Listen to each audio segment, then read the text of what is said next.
नमस्कार, मैं अनुराग और आप देख रहे हैं जर्नलिस्ट कैफे का डिजिटल प्लेटफॉर्म। नेपाल में इस समय बवाल मचा हुआ है। देश के युवा सरकार के खिलाफ सड़कों पर प्रदर्शन कर रहे हैं।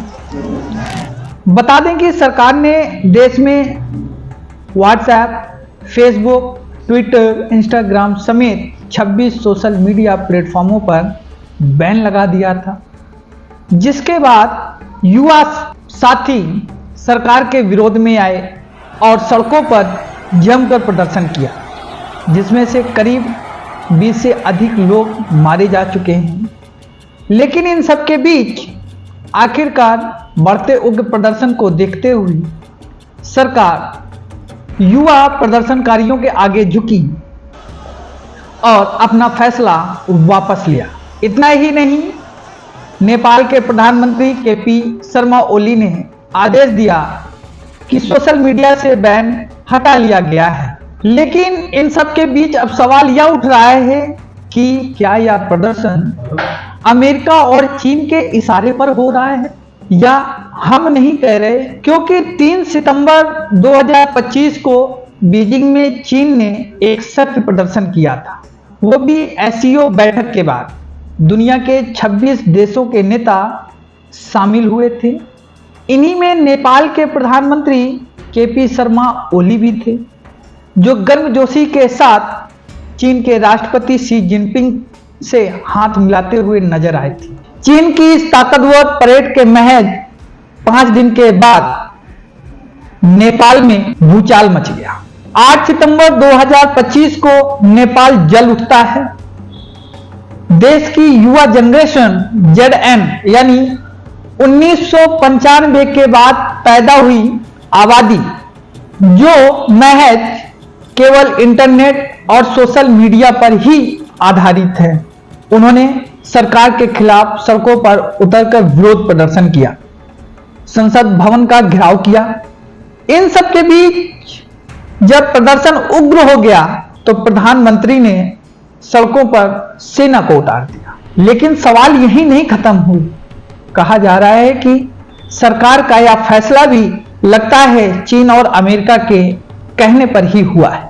इतना ही नहीं, अब यह भी कहा जाने लगा कि नेपाल में संसद पर हमला किसने करवाया। आखिरकार जनता अपनी ही सरकार से इतनी नाराज क्यों है। बता दें कि 1995 के बाद पैदा हुई आबादी सड़कों पर उतर आई, यानी इंटरनेट और टेक्नोलॉजी के साथ पली बढ़ी नई पीढ़ी सड़कों पर उतरी और उन्हें मांग की कि सरकार अपनी नाकामियों को छिपाने के लिए सोशल मीडिया बैन कर सकती है। सवाल यह है कि नेपाल में सोशल मीडिया बैन का मकसद केवल रजिस्ट्रेशन नियम लागू करना था, या फिर देश की जनता की जन भावनाओं को दबाना था। इसको लेकर कहा जा रहा है कि यह देश की जनता की आवाज को दबाने की एक बड़ी साजिश थी।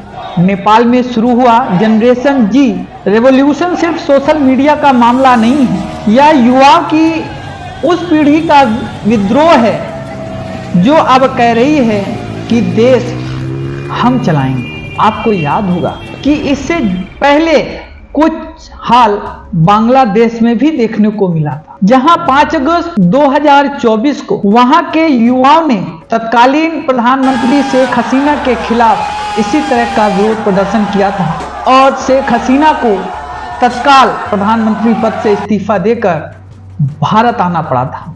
इसके बाद उन्हीं प्रदर्शनकारियों की मांग पर अंतरिम सरकार का गठन किया गया, जो आज बांग्लादेश में चल रही है। इसके साथ साथ छात्राओं के हित की बात करने की ही बात नहीं है। नेपाल में जो जनता का आक्रोश है, उसके चलते देश के गृह मंत्री, कृषि मंत्री समेत कई नेता अपने पद से इस्तीफा भी दे चुके हैं।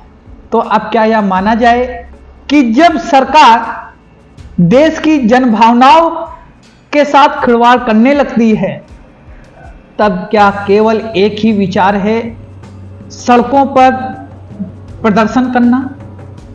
अगर केवल यही हाल है तो आगे आने वाले समय में कुछ और भी देशों में इस तरह के प्रदर्शन देखने को मिल सकता है। कोई वह नई चीज नहीं है। इस तरह की बड़ी तमाम खबरों को देखने के लिए बने रहें जर्नलिस्ट कैफे के डिजिटल प्लेटफॉर्म। तब तक के लिए नमस्कार।